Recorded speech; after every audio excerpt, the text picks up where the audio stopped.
भारतीय संविधान सभा के द्वारा संविधान निर्माण के लिए अनेक समितियों का गठन किया गया था। उन्हीं में से एक महत्वपूर्ण समिति थी मूल अधिकारों की उपसमिति, जिसे मूल अधिकारों के अध्याय के निर्माण का दायित्व सौंपा गया था, जिसके अध्यक्ष JB कृपलानी थे।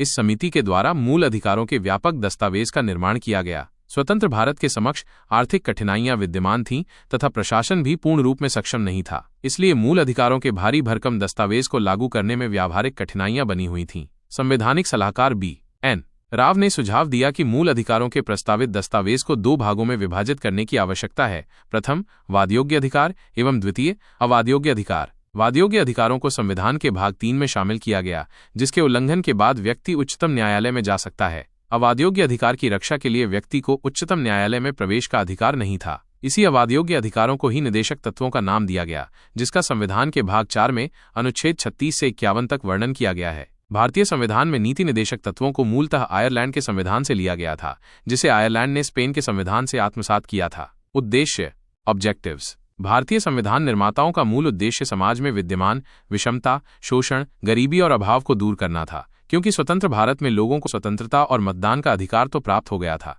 परंतु सामाजिक एवं आर्थिक अधिकार उपलब्ध कराना सरकार के समक्ष मूल चुनौती थी। भारत में सामाजिक एवं आर्थिक लोकतंत्र की स्थापना के लिए निदेशक तत्वों के अध्याय को सम्मिलित किया गया। भारतीय संविधान सामाजिक क्रांति का दस्तावेज है। ग्रेनवेल ऑस्टिन के अनुसार निदेशक तत्व सामाजिक क्रांति के उद्देश्यों की प्राप्ति के माध्यम हैं। इनके अनुसार निदेशक तत्वों के द्वारा संविधान सभा ने भारत की भावी सरकारों को यह उत्तरदायित्व सौंपा है। अनुच्छेद 37 के अनुसार राज्य का ये दायित्व है कि वो निदेशक तत्वों का प्रयोग अपनी नीतियों में करें। निदेशक तत्वों के द्वारा भारत में कल्याणकारी राज्य की नींव रखी गई और वंचित वर्गों के उत्थान के लिए विशेष प्रयत्न किया गया। प्रकृति नेचर। निदेशक तत्वों का अध्याय अवाद योग्य है, अतः इसे लागू कराने के लिए न्यायपालिका का सहारा नहीं लिया जा सकता। यदि इसे सरकार लागू नहीं कर रही है तो इसे लागू कराने के लिए कोई भी व्यक्ति न्यायालय में नहीं जा सकता। राज्य के द्वारा निर्मित किसी विधि को इस आधार पर चुनौती नहीं दी जा सकती कि इसके द्वारा निदेशक तत्वों का उल्लंघन किया गया है। इसी आधार पर इसकी आलोचना भी होती है और इसे पुण्य आत्माओं की महत्वाकांक्षा मात्र कहा गया है।